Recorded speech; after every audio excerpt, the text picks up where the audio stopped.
My name is Colleen Blancato and I'm the Department of Education School Libraries Coordinator. And this afternoon I'm just going to talk to you a little bit about policies in terms of copyright and the selection of digital resources.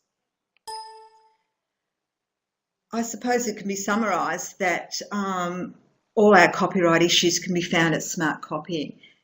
This address here will take you to a website that has all the information that you will need in terms of understanding what your copyright issues are in terms of all your resources, as well as digital resources in particular, in terms of copying resources, sharing those and communicating those within your school and outside of your school. So there's no point in going into a lot of detail because everything there is on this particular website. The website's broken down into lots of areas that will help you navigate around easily so that you can find what you want.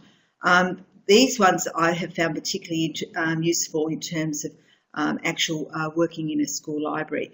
The first link looking at exactly what you can copy and what you can communicate and how you can do that. There is a section also specifically for libraries because there are lots of exemptions in terms of library use that you can delve into there, as well as catering for students with disabilities.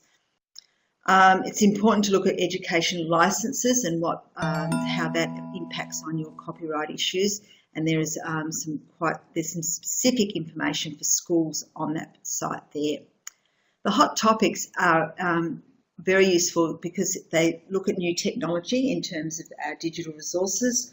There are some new copyright exceptions that have come out since 2006, especially for schools and school libraries, and also, as we talked about, the smart copying issues in terms of what you can copy and share, and also looking at some particular issues related to our Indigenous students and some intellectual property rights as well. So, as I said, Smart Copying is that really one-stop shop for you to get all that information you need about copyright. This is a link that's also on the website, but I actually have highlighted this because it's a very long slideshow. It's 70 pages, but it gives a great overview and summary of copyright issues, particularly in a digital world, which is what we're looking at, particularly in terms of our digital resources. So I really commend this to you if you want an overview and a summary of what's actually on the website. In terms of selecting your resources, the criteria that you need to consider, digital resources are no different to any resources that you would be selecting in your school library. It's really important that the resources are relevant to the curriculum and the recreational needs of the users. We want all our resources to be up to date and relevant. You don't want to be producing or adding outdated resources to your collection. It's important that the information presented, particularly if we're looking at non-fiction books, is accurate, and that the author has some sort of authority in terms of expertise and knowledge on the topic, so that you really need to have a little bit of a background into the authors of the resources that you're selecting. Of course, all digital resources, as well any other resources that you have in your library, should be well presented and show respect for all people related to culture, religion, ethnicity, but we should show respect for all peoples, including accurate presentation of Aboriginal and Torres Strait Island issues. And of course, it's really important looking at the age level that the language used and whether it's appropriate to the users. So as I said, they are the general selection criteria that you would use with your school collection and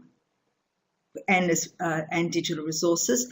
But there are a couple of extra criteria that you need to take into account when we're looking particularly at digital resources. And one of those is the equity of access.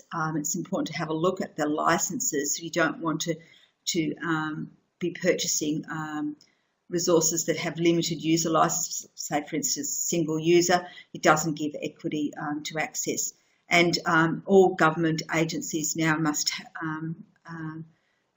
have all our digital resources accessible in terms of screen readers, page order, tagging, and all those sorts of issues. So always check with the supplier that the resource is accessible to all our users.